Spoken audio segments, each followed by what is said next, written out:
takes us back to the height of the anti-Vietnam War movement, to the day a nationally known anti-war activist was arrested in Rhode Island.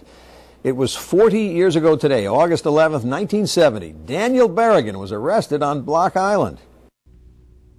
Father Daniel Berrigan had been in hiding since April of 1970. Daniel, his activist brother Philip, and 7 others had been found guilty of vandalizing a draft registration office in Maryland in 1969, pouring ox blood on records and files.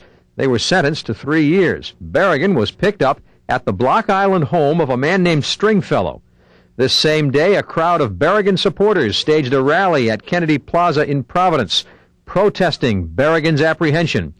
And also in Providence, another priest, a man as conservative as Berrigan was liberal, was criticizing not Berrigan's goals, but his methods.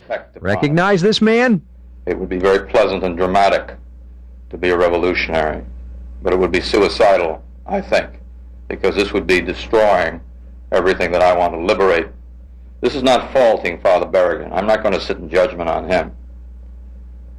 God is his judge. I do think that one violates the law, one should be responsible for punitive action.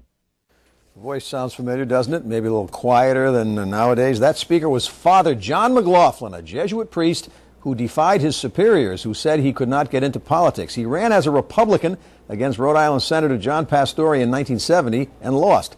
Later, he left the priesthood and in 1982 began a broadcast career. Today, he's the John McLaughlin who hosts the McLaughlin Group talk show on PBS. You know, Issue 1.